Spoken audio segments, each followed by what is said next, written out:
안녕하세요. 박형규입니다. 오늘이 금속 두 번째 시간이네요. 수업 시작하기 전에 먼저 저번에 배웠던 거 잠깐만 정리해 볼게요. 우리 저번에 배웠던 거 무엇 배웠죠? 금속이 어떻게 사람들이 쓰게 되었을까? 아마도 불이라는 거, 톡이라는 걸 쓰면서 자연스럽게 쓰게 되었을 것이다. 그런데 금속들 중에서 철을 쓰려면 무엇이 필요했다? 높은 온도가 필요했다. 그래서 높은 온도를 만들기 위해서 무엇을 만들었지? 풀무라든지 숯이라든지 가마 같은 걸 만들었다. 그래서 비로소 철기 시대로 넘어왔다. 여기에 대해서 배웠고요. 또 두 번째로 배웠던 거는 철을 어떻게 생산할까에 대해서 잠깐 배웠죠. 하면서 철을 생산하기 위해서 반드시 필요했던 세 가지, 무엇이 필요했지? 철 세 가지, 철광석, 그 다음에 석회석, 코크스, 이 세 가지를 우리 용광로에 집어넣은 다음에 그 상태로 높은 온도를 가해준 다음에 그게 녹으면서 끓는다. 거기에 대해서 배웠던 게 저번 시간에 배웠던 거. 자, 오늘은 이제 철의 이제 합금에 대해서 좀 이야기를 해보려고 그래요. 저번에 배웠던 거랑 같이 이야기를 하면서 하면 편하니까 저번에 배웠던 거 잠깐만 봐볼게요. 우리 저번에 배웠던 게 이거잖아. 이렇게 요 철을 이렇게 무쇠라고 불렀던 철로 바꾸는 거. 그 다음에 이 철을 다시 여기에다 집어넣어 가지고 전로라고 불렀지. 이런 전로라는 거에 집어넣어 가지고 만들어내면은 이런 순도 99.99%의 철이 나오는 거에 대해서 저번 시간에 이야기했잖아요. 자, 이 99.99%의 철에 대해서 잠깐만 이야기를 해줄게요. 철이 순도가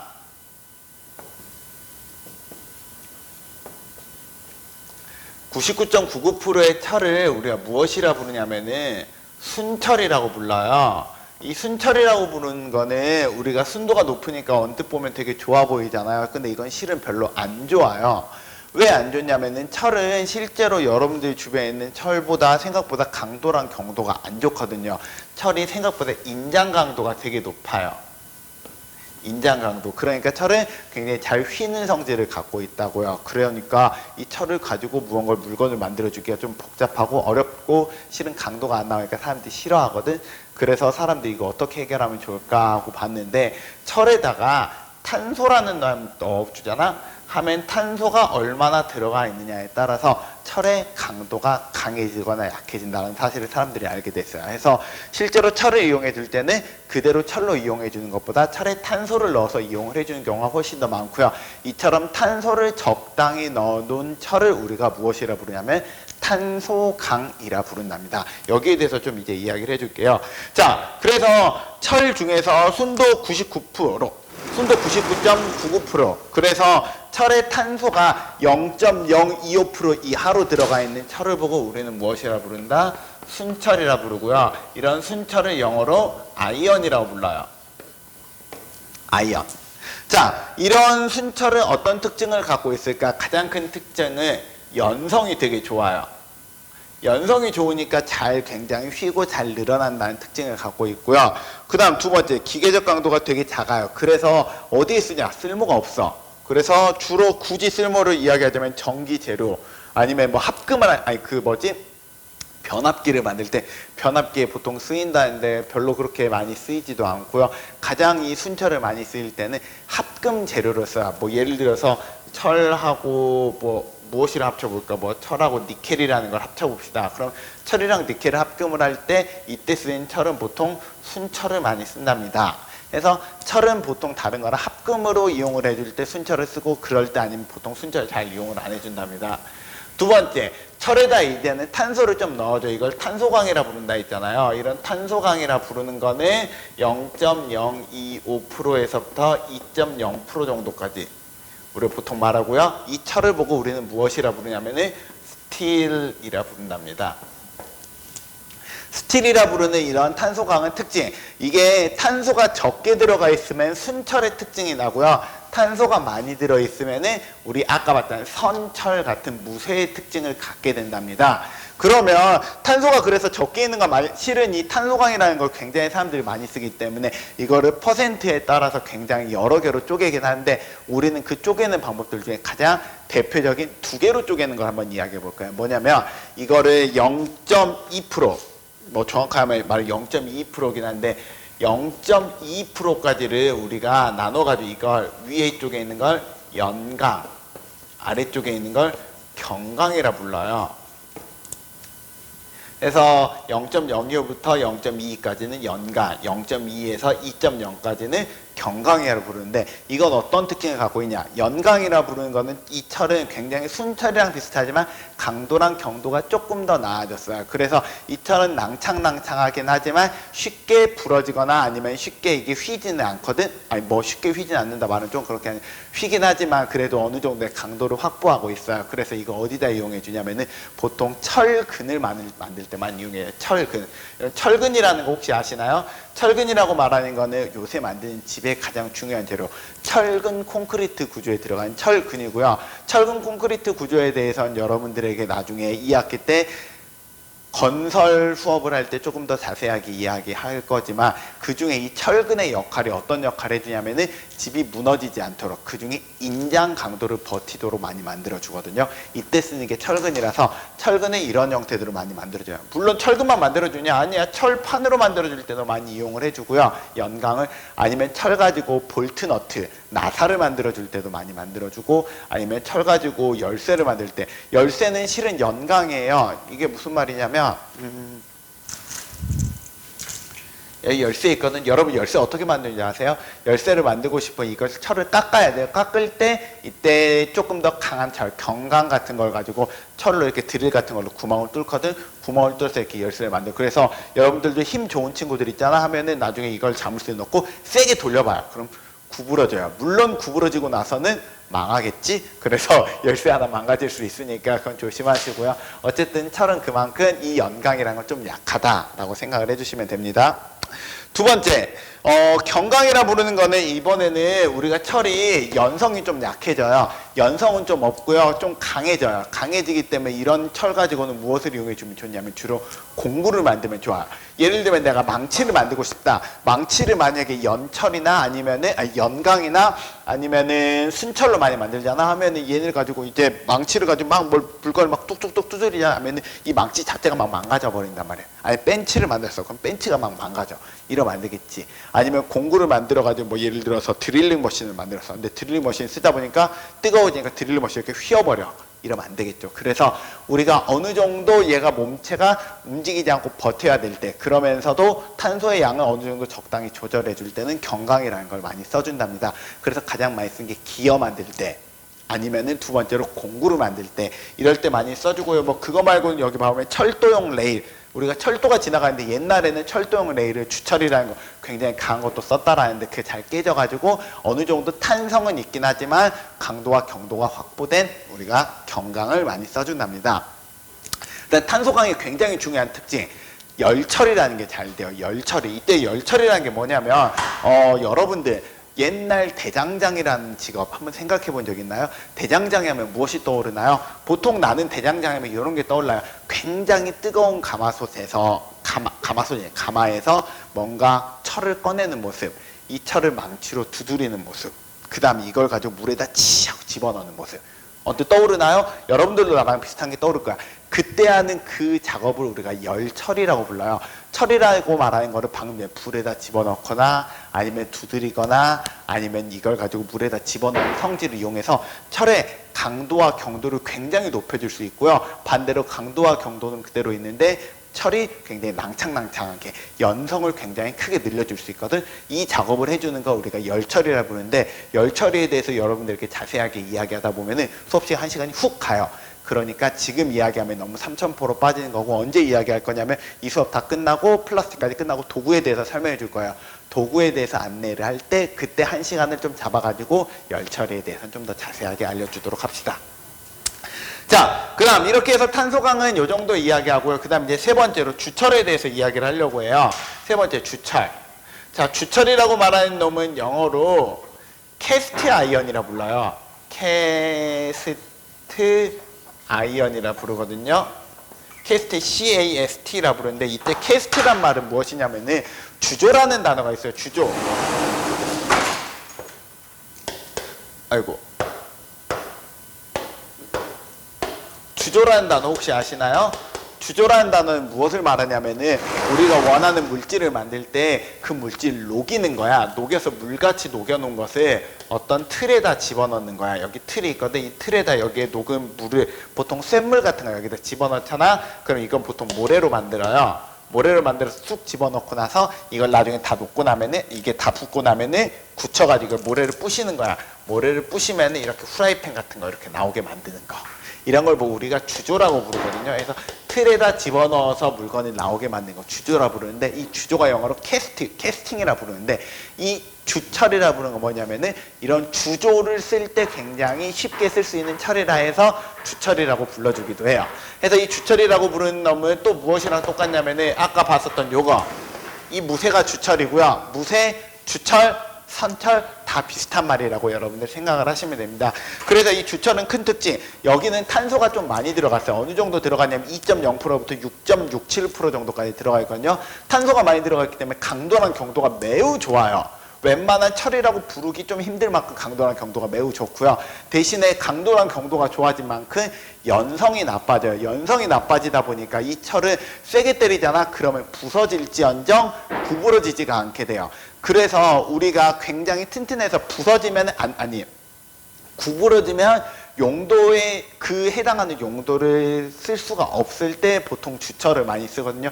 예를 들면 이런 경우 가마솥 같은 걸 생각해 봅시다. 가마솥을 현재 주철로 많이 만들어요. 주철 가마솥을 무쇠 가마솥이라 부르거든. 내가 가마솥을 만들고 싶은데 가마솥은 불을 계속 때우잖아. 불을 때우면서 가마솥에서 막 밥을 하고 요리를 하고 있는데 이거 뭐 요리용 주걱 같은 걸로 막 때린다 해서 가마솥이 막 이렇게 변형이 일어나면 안 되잖아요. 그럴 때는 변형이 안 일어나는 주철로 많이 만들고요. 아니면 후라이팬 같은 경우에도 주철로 많이 만든답니다. 또 다른 걸로는 여러분 맨홀 뚜껑이라고 뭔지 아시나요? 여러분 길 가다 보면 이렇게 뚜껑 같은 거 뭐 있잖아요. 되게 무겁게 생긴 거. 그래서 우수, 오수, 우수관, 모수관 막 써 있는 것들이 있는데 그 뚜껑을 만들 때도 맨홀을 우리가 보통 주철이라는 걸 많이 쓰고요. 주철이라고 말하는 놈 아니면은 커다란 물이 지나가는 통로 이런 주철관 같은 것도 많이 만드는데 주철이라는 걸 쉽게 말하면은 변형이 일어나면은 물이 새거나 아니면은 쏙 빠져버리거나 우리가 아니면 변형이 일어나면 요리를 못하거나 해서 변형이 일어나면 안 되는 곳에다가 많이 쓴답니다. 그래서 여기 써 있잖아요. 압축 강도와 경도가 매우 높고 인장 강도 및 연성이 나서 강한 충격이 가해지면은 부서지는 철입니다.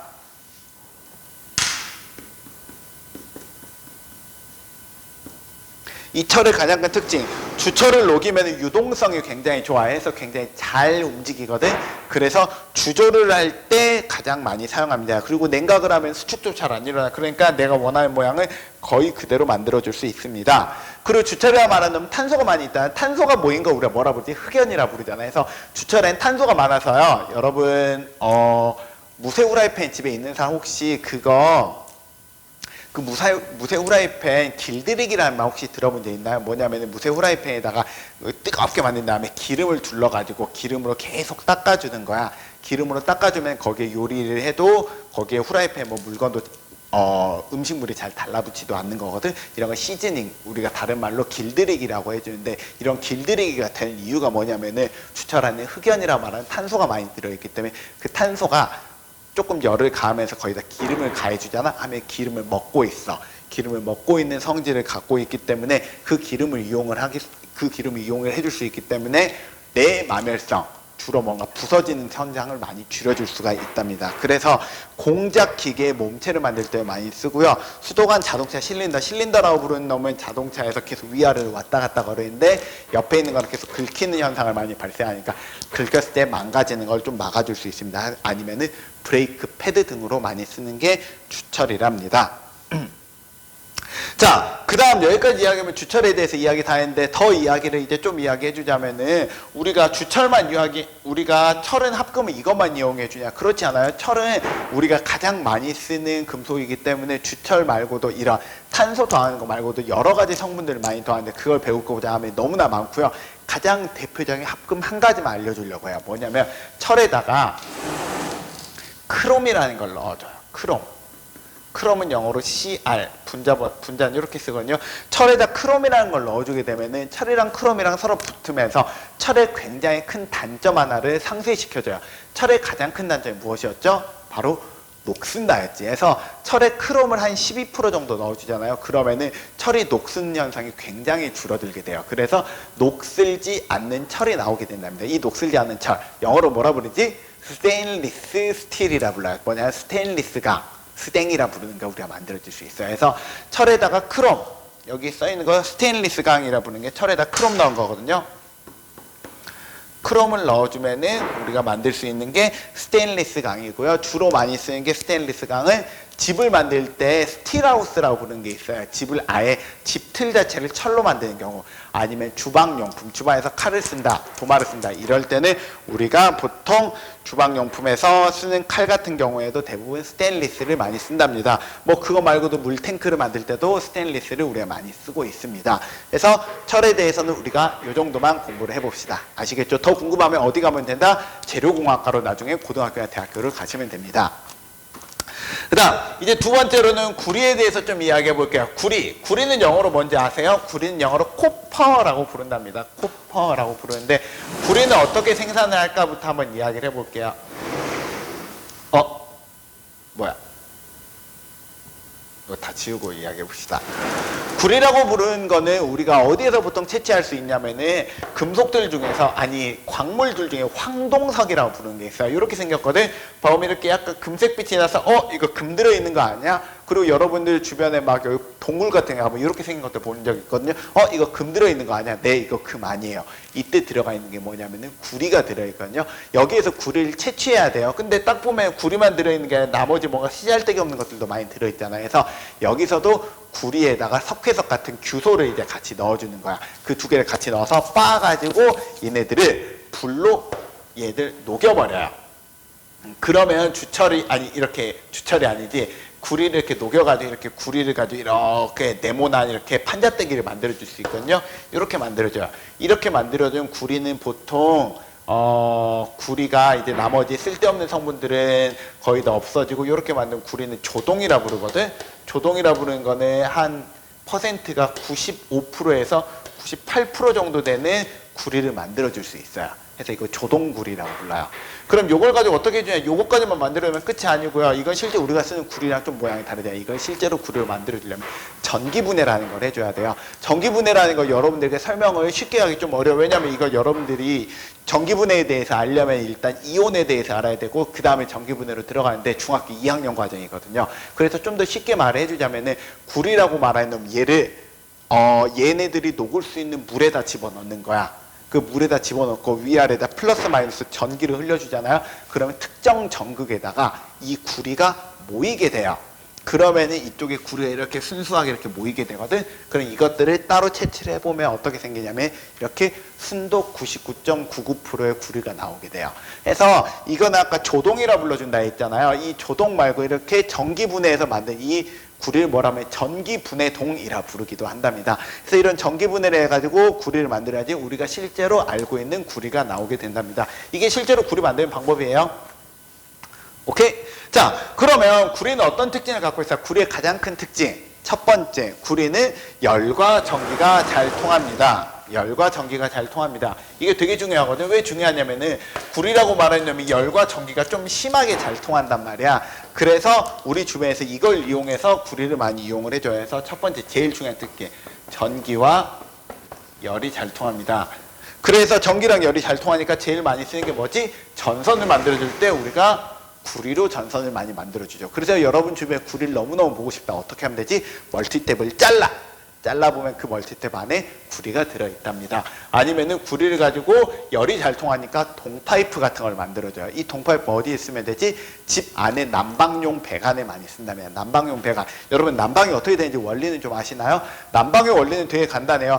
뜨거운 물을 바닥에 지나가게 만들어줘요. 그럼 뜨거운 물이 바닥에 지나가면서 그 뜨거운 물이 바닥에 있는 돌덩어리를 뜨겁게 해주고, 그 돌덩어리가 너희 집 바닥 장판을 뜨겁게 해주면 그게 우리 집 바닥이 되는 거야. 그러면 이때 뭔가 지나가게 해주려면 지나가게 해줄 수 있는 관이 필요하잖아요. 그때 쓰는 관이 옛날에는 이런 구리로 만들어준 구리관을 많이 썼어요. 이거를 다른 말로 동파이프라 불렀죠. 아니면은 요새 근데 이 동파이프가 좀 문제점이 있거든. 구리가 녹이 철보다는 잘 안 쓰게 하면 얘도 녹이 좀 쓰거든. 보통 한 20년에서 25년 정도 이거 집을 만들어 놓고 시간이 지나면 얘들이 녹슬기 시작을 해요.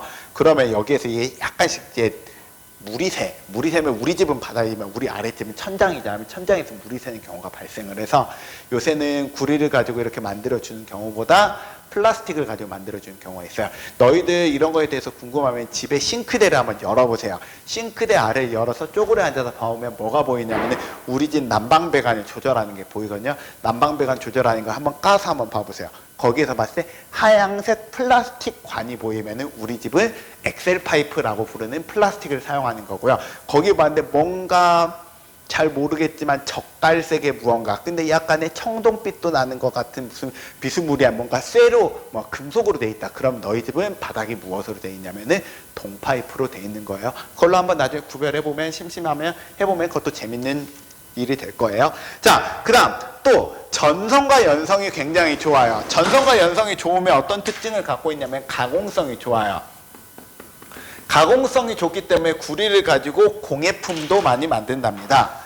또 구리를 가지고 또 만들 수 있는 게 무엇이냐면은 얘가 가공성만 좋은 게 아니라 철보다 녹도 잘 안 쓰기 때문에 이걸 가지고 주방용품으로도 많이 이용해줘요. 그래서 여러분 이런 거 본 적 있나요? 이런 거? 이게 뭐냐면 구리로 만든 주방용품이에요. 이거 되게 좋은 거야. 왜냐면 구리가 아까 열이 되게 잘 통한다 했잖아. 여러분들이 흔히 쓰고 있는 일반적 후라이팬보다 이거는 굉장히 고급 후라이팬이 나와요. 그래서 이거는 보통 고급 음식점이나 아니면 요리를 전문적으로 하는 사람들이 집에 갖다 놓거나 할 때 이런 거 많이 쓰거든. 아무튼 이거 되게 좋은 것들이랍니다. 그 다음에 또 구리는 어디 많이 이용해줘요? 이거 어디선가 봐본 것 같지? 남자들 중에서 이거 아는 사람들이 있나요? 이게 뭐냐면 컴퓨터에 들어가는 CPU에 이렇게 히트파이프라 불러요. 아니면 여기 뭐냐면 이거 뭐라 설명해야 되지? 쿨러 같은 경우에는 컴퓨터도 전기를 쓰기 때문에 굉장히 열이 많이 발생한단 말이야. 이 많은 열을 빠른 시간 내에 빨리 바깥으로 배출시켜 줄 때 가장 많이 쓰는 게 구리를 많이 쓴답니다. 그래서 컴퓨터에도 구리가 생각보다 많이 들어간다는 사실 기억을 해주면 좋겠습니다.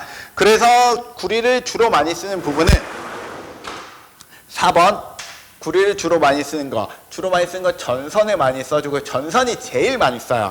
그 다음에 난방용 배관, 주방용품, 쿨러용 히트파이프 등에 이용해주고요. 그 다음에 구리는 이처럼 굉장히 많이 쓰는데, 구리는 전 세계적으로 매장량이 많다 적다? 매장량이 적어요. 매장량이 26위 정도 된다고 내가 저번 시간에 언뜻 말한 것 같은데, 그래서 사용하고 싶어하는 사람들 많은데 매장량은 적기 때문에 구리는 좀 많이 비싸요. 그래서 국제적으로 원자재 가격이 비싸다 싸다라는 걸 기준으로 잡을 때 구리 가격을 기준으로 삼는 경우도 많아요. 지금 전에 언뜻 이야기했는데 구리 1톤 가격이 어느 정도 된다? 약 700만 원 정도 된다. 근데 철은 1톤이 어느 정도다? 30만 원에서 50만 원이다. 그만큼 구리가 굉장히 비싼, 구리도 비싼 귀금속에 속해요. 아시겠죠? 자, 그 다음 구리는 합금을 이용해서 많이 써주기도 합니다. 구리의 합금으로 굉장히 많이 이용해 주는 거 두 가지를 이용을 해줘요.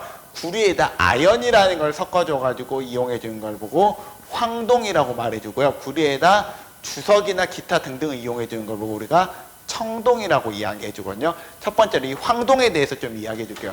구리에다가 아연을 섞어주잖아요. 그러면 구리가 원래는 지금 색깔을 봐봐요. 약간 갈색빛이 나잖아요. 이 갈색빛이 나는 놈이 아연을 섞어주면 황금색으로 바뀌어요. 해서 여러분 주변에서 금빛 나는 무언가 모습이 있지만 가격이 저렴하다. 그건 대부분 황동을 썼을 확률이 높아요. 실은 이 황동이라고 말하는 놈이 아연이랑 납이라는 것까지 섞어줘야 그럼 진짜 금이랑 완전 똑같은 색깔도 만들 수 있어요. 그래서 도금 작업이라 부르지, 금이 아닌데 금인 것처럼 겉에 입혀놓는 작업을 할 때도 굉장히 많이 쓰는 게 황동이랍니다. 그럼 이 황동은 어떤 특징을 갖고 있느냐? 황동은 구리보다 얘가 좀 더 내식성이 좋아요. 내식성이라는 게 뭐였지? 물에 닿아도 얘가 좀 더 부식이 되는 경향이 좀 더 적어요. 그래서 이걸 가지고 굉장히 많이 만들어주는 게 이런 수도꼭지 같은 걸 많이 만들어줘요. 우리 집 수도꼭지는 은색인데요. 우리 집 수도꼭지 철로 만든 거 아닌가요? 아니에요. 여러분 집에 있는 대부분의 수도꼭지는 다 황동으로 만들었어요. 근데 왜 은색을 띠냐면은 황동의 색깔로 누리끼리하게 하기 사람들이 싫어서 겉에다 니켈이라는 걸로 도금을 한번 입혀놓은 거거든요. 근데 여러분들 심심하면 인터넷을 한번 뒤져봐요. 황동, 우리나라 말로 황동인데 이게 일본어로 하면 신주라고 부르거든. 신주 해서 우리나라에 일본어의 잔재들이 있어서 신주라고 여러분이 뒤져봐도 황동 제품이 나와요. 신주 제품 아니면 신주 수도꼭지라고 뒤져보거나 황동 수도꼭지라고 여러분들이 흔히 쓰고 있는 쇼핑몰 사이트에 뒤져본다라면은 황동으로 만든 여러 가지 수도꼭지를 볼 수 있답니다. 그만큼 많이 쓰는 거예요.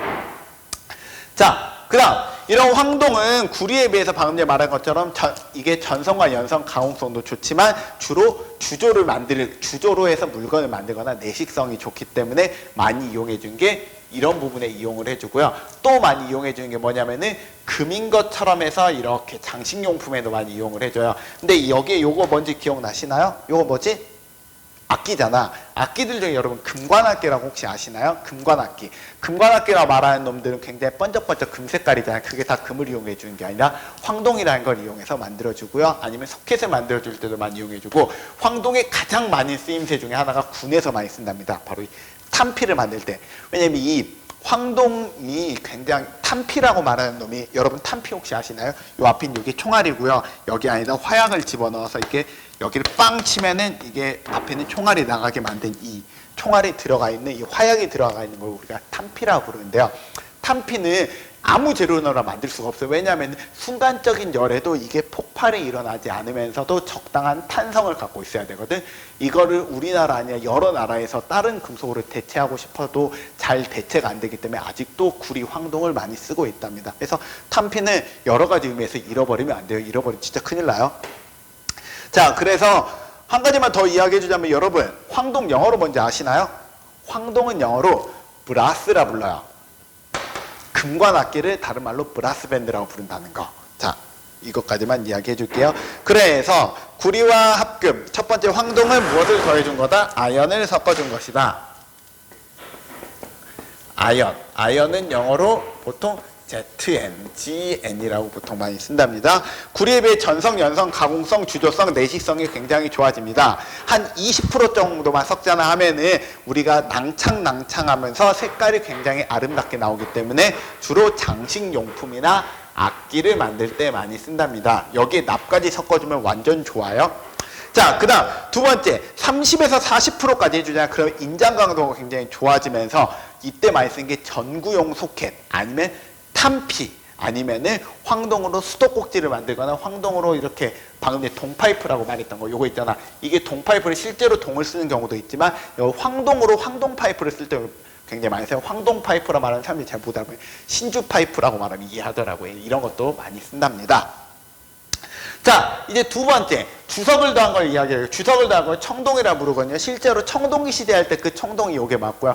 청동기 시대 때는 청동은 주석만 섞은 게 아니라 이거저거 다 섞은 걸 그냥 싹 다 청동이라고 불렀지만, 요새는 청동이라 말하면 주석을 섞은 걸 보고 말해요. 주석을 섞은 청동은 실은 색깔이 이런 색깔이 나와요. 청동인데 청색깔이 아니지. 맞아요. 실제로 청동은 청색깔이 아니라 약간 금빛이 나긴 하지만 약간 색바란 금빛 정도가 나는 게 실제로 청동의 색깔이에요.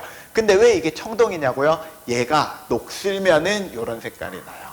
그래서 녹슬면 청색빛이 나서 청동이라 부른 거지, 실제로 얘는 청색이 아니랍니다. 아시겠죠? 그래서 이 주석이라는 거, 얘는 주석을 섞어주거든요.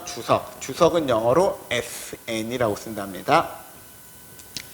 자, 청동은 가장 큰 특징이 뭐냐면 얘가 아까 말했던 황동처럼 내식성이 좋아지면서 하나 더, 내마멸성이라는 게 굉장히 좋아져요. 내식성이라고 불렀던 건 뭐였냐면은 얘가 주변의 약품이나 물 같은 거에 잘 녹슬지 않는다. 내마멸성이라고 부르는 건 뭐냐면은 경도가 좋아진다는 거거든. 많이 비벼도 이게 잘 닳아지지 않는다는 특징을 갖고 있어서 내식성이 좋아서 많이 이용해 주는 게, 이렇게 프로펠러를 만들 때, 배용, 선박용 프로펠러를 만들 때 많이 이용을 해주고요. 그 다음에 두 번째, 내마멸성이 좋아서 많이 이용을 해주는 게 이런 거. 이걸 뭐라 부르냐면 베어링이라 부르거든요. 베어링을 만들 때나 아니면은 여러 가지 피스톤을 만들 때도 많이 써주고요. 그 다음에 만들어 놓으면은 색깔이 나쁘지 않아. 그리고 가공성도 괜찮고 주조도 되게 잘 돼요. 그렇기 때문에 장식용품으로도 많이 이용해 주는 게 청동이랍니다. 거기에다 하나 더, 화폐를 이용해 주죠. 화폐 만들 때도 청동으로 많이 화폐를 만들어 준답니다. 그래서 청동으로 화폐를 만드는 가장 중요한 이유가 뭐냐면은 청동이 주조가 잘 되고, 이게 사람들이 화폐라는 거 말하는 거 계속 손으로 만지잖아요. 손으로 만져도 이게 잘 망가지지 않기 때문에 화폐로도 많이 이용을 해준답니다. 이거 말고도 기타적으로 동이라고 말하는 건 백동이라 부르는 것도 있거든. 백동이라 부르는 건 뭐냐면 이런 거야. 동전.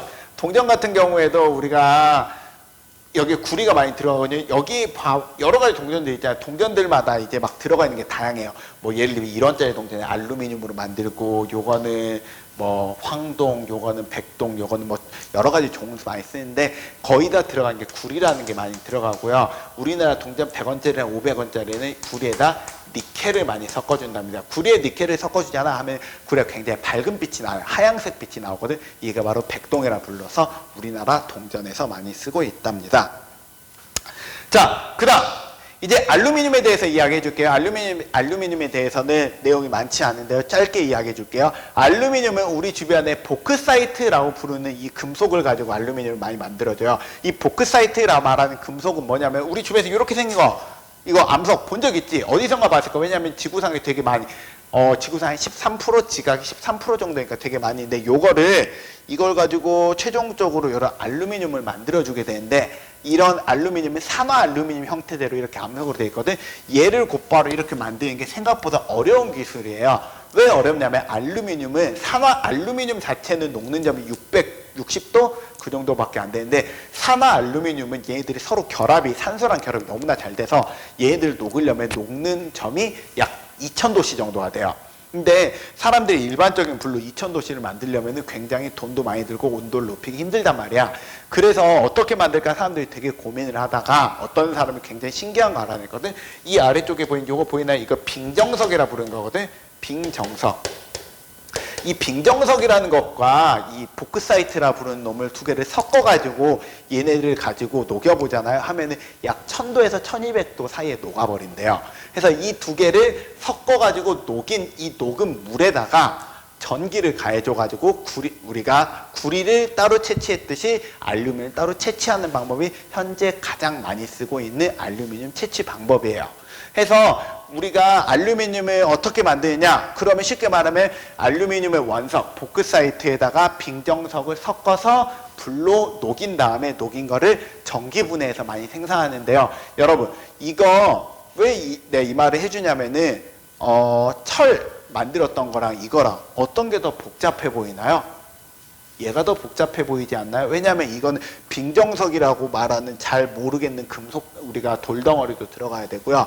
여기에다 전기분해도 해줘야 되잖아요. 그래서 실제로 금속들 중에 철보다 알루미늄이 더 지구상에 흔할지 몰라도 우리가 만들어낸, 가공을 해내게 이렇게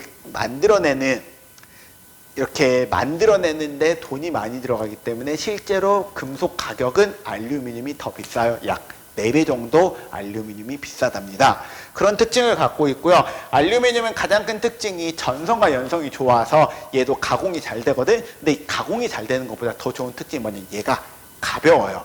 얼마나? 철의 한 3분의 1 정도의 무게예요. 그래서 가벼워서 물건을 만들 때 좀 가볍게 무언가 물건을 만들고 싶다. 예를 들면 이런 거. 다 알루미늄으로 만들었거든. 그래서 알루미늄이라 부르는 거는 가볍다라는 점이 가장 큰 특징이 된답니다. 그래서 알루미늄은 큰 특징이 뭐냐면 공기 중에서 녹이 되게 잘 쓰거든요.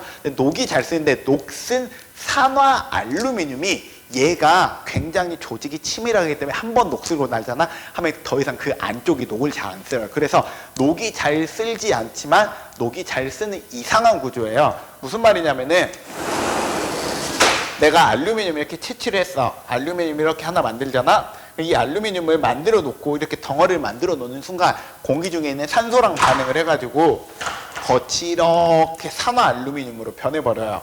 그럼 다 녹슬었네? 근데요, 겉이 이렇게 변하는 순간 이 산화 알루미늄이 굉장히 조직이 치밀해가지고 안쪽으로 산소가 못 들어가서 이 안쪽은 아예 녹이 안 쓸어버려요. 그래요? 그러면 이거 쭉 반으로 갈라버리면 어떻게 될까요? 반으로 갈라버리면 반으로 가른 이 좌우만 또 녹슬어요. 또 나머지는 녹이 안 쓸어. 그래서 한 번 만들어 놓으면 녹이 잘 안 쓰기 때문에 그 이후에는 재활용을 해주기가 굉장히 유리하답니다.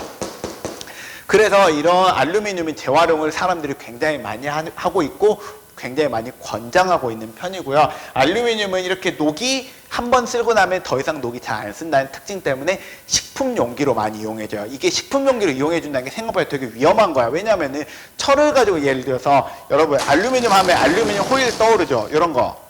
알루미늄 가지고 이렇게 캔을 만들면 철 가지고 철 캔을 만들면 어떻게 될까요? 철 가지고 캔을 만들고 거기에다 음료수를 집어넣고 마시잖아요. 하면 철은 녹슨 성질이 있기 때문에 우리가 마시다 보면은 녹슨 산화철을 먹게 돼버리는 경우가 굉장히 많단 말이야. 그래서 철 가지고 이렇게 깡통을 만들어주지 않아. 근데 알루미늄은 가능한 게 뭐냐면은 이미 다 겉이 녹슬어서 더 이상 안이 녹슬지 않기 때문에 알루미늄을 이렇게 이용해 준답니다. 그래서 알루미늄에 가장 많이 쓰는 것이 이런 알루미늄 캔, 알루미늄 호일, 마지막은 요거 뭔지 아시나요? 알루미늄으로 만든 이거 창문 틀, 알루미늄 창호에서 굉장히 많이 쓴답니다. 이거 말고도 알루미늄 되게 많이 쓰이긴 하지만 일반적으로 요게 많이 쓰고요.